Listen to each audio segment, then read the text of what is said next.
The Indian Navy has commissioned a new base, INS Jatayu, at the Minicoy Island in Lakshadweep. The island is only about 250 nautical miles away from Maldives, overlooking major sea lanes of communication in the Indian Ocean. But what's the need for a naval base far away from the Indian mainland? What's the reason behind this renewed focus on the Lakshadweep Islands? And how will it play a pivotal role in India's strategy to counter China and Maldives in the region? We'll discuss all this today. Hello guys, I am Saurav and welcome to the Arc.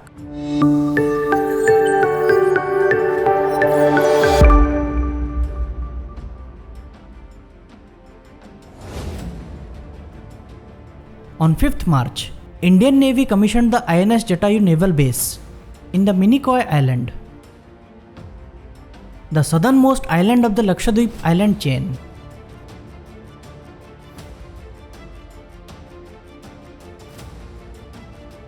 Minicoy Island is about 250 nautical miles away from Maldives' capital Malé, and the distance between Minicoy and the northernmost point of Maldives is only about 70 nautical miles.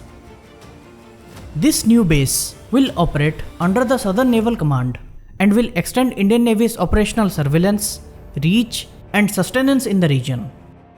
It will strengthen Indian Navy's foothold in the Lakshadweep Islands. This is the second naval base in Lakshadweep. The first base is in Kavaratti Island, called INS Dweeprakshak. Indian Navy also commissioned its first MH-60R helicopter squadron at INS Garuda in Kochi on 6th March. These are state-of-the-art multi-role helicopters.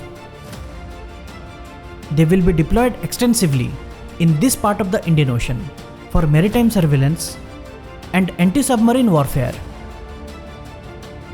And basing them at Kochi has good reasons. Apart from the Indian Navy, the Indian Coast Guard also has big plans for Lakshadweep.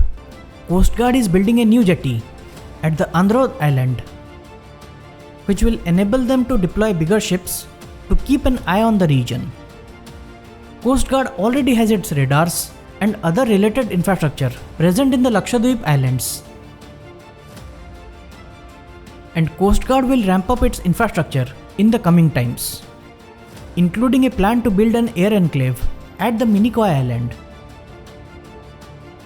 But what is this sudden rush to develop civil military infrastructure in Lakshadweep? It has a Maldives connection. Let me explain.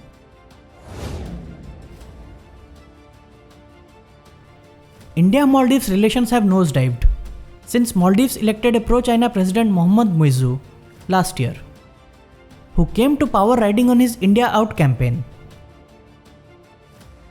In my previous video, I have discussed the politics of Maldives and the tug-of-war between India and China for influence in the country. I had warned that Maldives could become a huge strategic and diplomatic challenge for India, and that seems to be the case. There has been a number of geopolitical developments in this region in the past few months that have raised some alarm bells for India.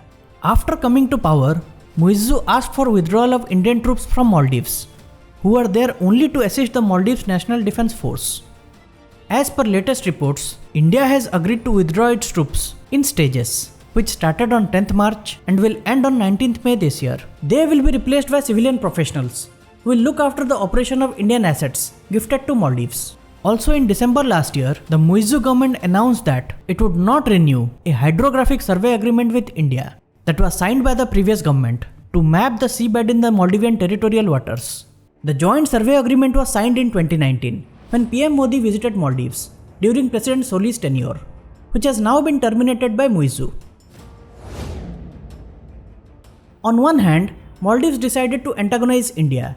On the other hand, on 5th March, Maldives signed multiple defense agreements with China.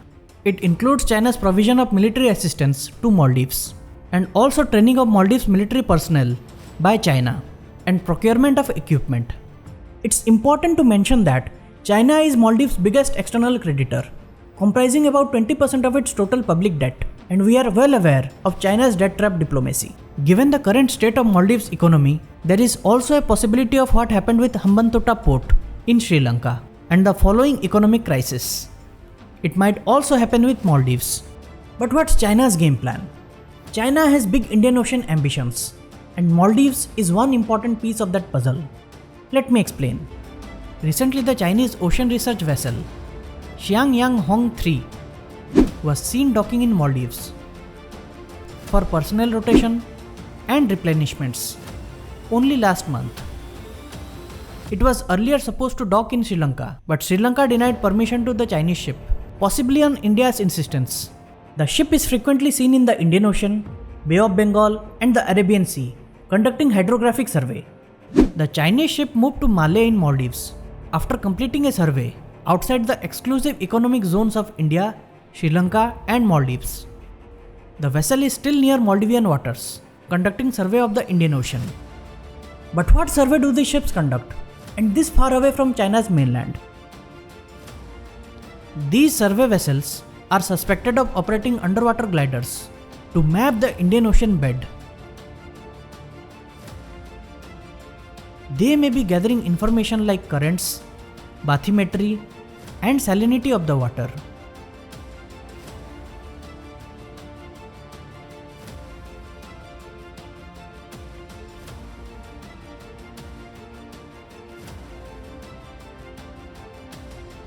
And all of this is relevant to what? Submarine operations. This data may help the submarines to navigate freely in the Indian Ocean and improve their chances of staying undetected. Another recent development on the Maldives front: Maldives reportedly has acquired the Bayraktar TB2 drones from Turkey. It's important to mention that Turkey was the first foreign country Muizzu visited after he was sworn in as president in November last year. The deal includes acquisition of 6 TB2 drones for about $37 million. The drones will be used for surveillance of Maldives' exclusive economic zone. That's fine, but the concerning part is the TB2 drones have a communication range of 300 kilometers. If we consider the distance between Minicoy Island from Maldives' northernmost islands, it is less than 150 kilometers, which means these drones will be used to surveil the international sea lanes and also keep an eye on Indian naval ships' movement in this region. Pakistan also uses the same Turkish drones, so a collaboration between Maldives, Pakistan and China can't be ruled out in the future. These developments are quite concerning. But what is India doing about it? Lakshadweep does answer a few of these questions. You must have seen these videos of PM Modi casually strolling around the beautiful beaches of Lakshadweep.